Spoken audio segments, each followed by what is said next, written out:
Hello everyone. We have Matheus Alves from recruitment company Unico from Brazil, from San Paolo. I'd like to speak about executive search and your background. We have, just to give you a small brief about what's the aim of this program. We are sharing experience from business leaders, from entrepreneurs with the world, with those who are planning to build their next startup, or planning or just thinking about climbing the corporate ladder. So that's the reason we have this program, Business Insights, Life and Business Insights with Amir Abdalov. So I'm very happy and excited to be here. And my first question would be,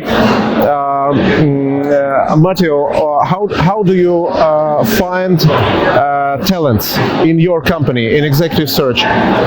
What criteria you use, and what is your secret sauce? Can you share with our audience? Of course. Thank you very much for your time, Amir. First of all, just talking a bit about myself.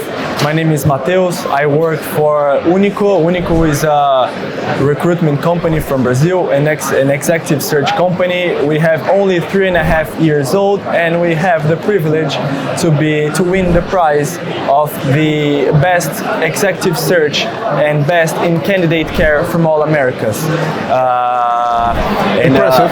Yeah, we competed with 30,000 companies, and we were privileged to win this prize. The main reason we are a, how can I say, different executive search company is because we treat candidates differently. So we assess their best skills and their best talents by talking to them and knowing where they can fit best. Our main differential here is our partners' experience in executive search. We have over 35 years combined of experience between our partners and I, and we use all of that expertise in order to assess if the candidate is suitable for that position or not. We have already assessed over 100 clients in Brazil, and we are looking to expand abroad as well. That's why we are here. That's why we are speaking as well, Amir.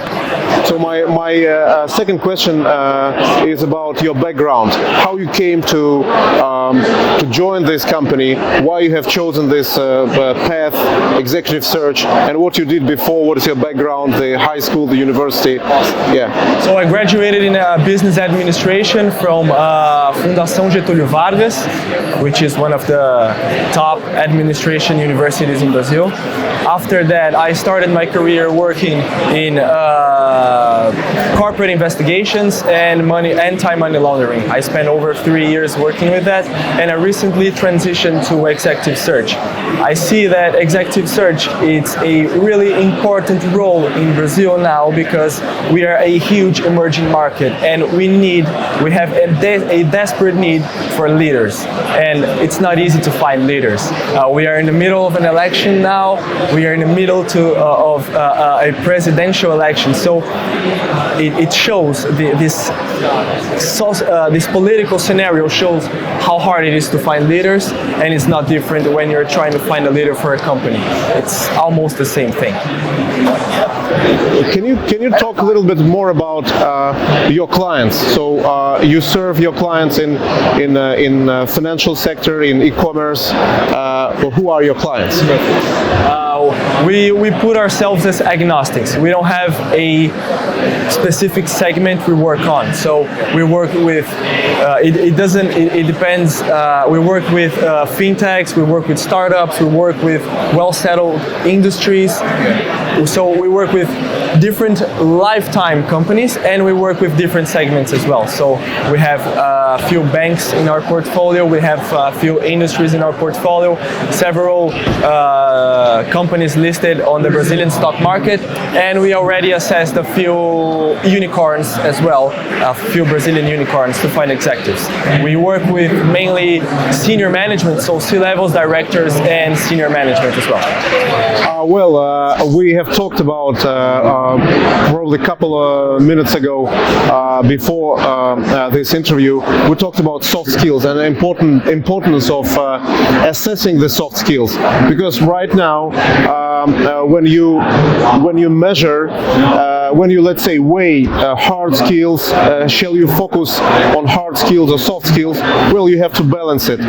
You have to pay attention to soft skills and hard skills, not only hard skills as it was before. So can you a little bit elaborate on how you are measuring soft skills, what probably instruments you are using, and what you are planning to use to assess the soft skills of individuals, because this is so important. Perfect. One thing that came out on the media recently, there's a study from a company called Robert Half, which tells that companies hire by hard skills and fire by soft skills. So, rightly said, yeah. Yes. So when we are talking about hard skills, it's easy to assess, right? It's just a check the box. Yeah. So you can you have Excel, you have PowerPoint, you have Word. Okay, you're good for the job. But when we are talking about soft skills, it's a broader thing, right?